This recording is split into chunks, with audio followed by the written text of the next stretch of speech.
আগামী জুনে Asian cup বাছাই পর্বের মহাগুরুত্বপূর্ণ ম্যাচ রয়েছে বাংলাদেশ নারী ফুটবল দলের। সেই আসরের আগে প্রস্তুতি হিসেবে মেয়েদেরকে ট্রাইনেশন টুর্নামেন্ট খেলতে জর্ডানে পাঠিয়েছে বাফুফে। আগামী 31শে মে বাংলাদেশের প্রতিপক্ষ স্বাগতিক জর্ডান এবং জুনের 3 তারিখে ইন্দোনেশিয়ার বিরুদ্ধে লড়বে ঋতুপর্ণারা। এই টুর্নামেন্টে প্রত্যেক দল খেলবে 2টি করে ম্যাচ, নেই কোনো ফাইনাল। এই আসরে যোগ দিতে গত রবিবার দেশ ছেড়েছে বাংলাদেশের মেয়েরা। 23 সদস্যের দলের প্রথমবারের মতো জায়গা পেয়েছেন গোলকিপার ফেরদৌসী আক্তার, মিডফিল্ডার শান্তি মার্ডি ও ফরওয়ার্ড ওমেলা মার্মা। অন্যদিকে হেড কোচ পিটার বাটলারের বিরুদ্ধে বিদ্রোহ করা 9 জন ফুটবলার দলে ফিরেছেন।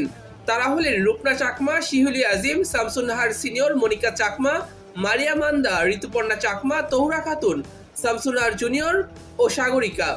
তবে এই দলে জায়গা হয়নি বাংলাদেশের সাবেক অধিনায়ক সাবিনা খাতুনের। এছাড়া সাবজয়ী দলের সদস্য মাসুরা পারভিন, মাসুমামি সুমাইয়া, কৃষ্ণারানী এবং সানজিদা বাদ পড়েছেন দল থেকে। সাবিনা ও বাকিদের বাদ দেওয়ার কারণ কি জানতে চাইলে হেড কোচ পিটার বাটলার জানান, সাবিনার অনেক অর্জন রয়েছে, সেটার প্রতি আমি অশ্রদ্ধাশীল নই। এরপরও বলবো তার সময় শেষের দিকে। মাসুরা এখন সঠিক শেপে নেই, এই বাস্তবতা মানতে হবে। তথ্য রেফারেন্সের ভিত্তিতে আমি দল গড়েছি।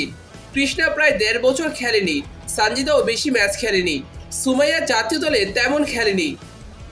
তবে সাম্প্রতিক সময়ে ভুটান লিগে ভালোই পারফরমেন্স করেছেন সাবিনা খাতুন সহ বাকিরা।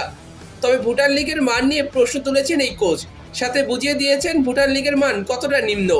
তার মতে 28 স্কোরলাইন নিঃসন্দেহে প্রতিদ্বন্দ্বিতা প্রকাশ করে না এবং নারী দলের চেয়ারম্যান মাহফুজা কিরণও সেই লিগে গোল করতে পারবে। সাবিনা মাসুরা ভুটান লিগ শেষে বাফুফে ক্যাম্পে যোগদান করলে পুনরায় তাদের জাতীয় দলে নেওয়া হবে কিনা সেটা এখনো পরিষ্কার করেননি তিনি। এইবার কথা বলা যাক বাংলাদেশের প্রতিপক্ষদের নিয়ে। জর্ডান নারী ফুটবল দলের বর্তমান ফিফা র্যাঙ্কিং 74। দলটি নিজেদের সর্বশেষ 5 ম্যাচে কোনো জয় দেখা পায়নি, যদিও তাদের প্রতিপক্ষ ছিল শক্তিশালী রাশিয়া ও মিশর।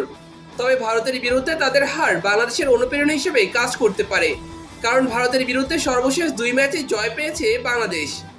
জর্ডানের বিরুদ্ধে একবার খেলেছিল বাংলাদেশ নারী ফুটবল দল, সেই 2021 সালে। তবে অনভিজ্ঞ বাংলাদেশের বিরুদ্ধে সেইবার 5-0 গোলে জয় পেয়েছিল জর্ডান। তবে ঋতুপর্ণা সহ অনেক অভিজ্ঞ ফুটবলার এখন জাতীয় দলে রয়েছে, তাই আশা করি ভালো স্কোরলাইন পাবে বাংলাদেশ দল। অন্যদিকে ইন্দোনেশিয়ার বর্তমান ফিফা র্যাঙ্কিং 94। দলটি নিজেদের সর্বশেষ 5 ম্যাচের মধ্যে 4টিতেই জয় পেয়েছে। নিজেদের সর্বশেষ ম্যাচে সৌদির মতো দলকে হারিয়েছে তারা। তবে নেদারল্যান্ডসের বিরুদ্ধে 15-0 গোলে বিধ্বস্ত হয়েছে গত বছর। বাংলাদেশের জন্য বেশ ভালো একটা পরীক্ষা অপেক্ষা করছে।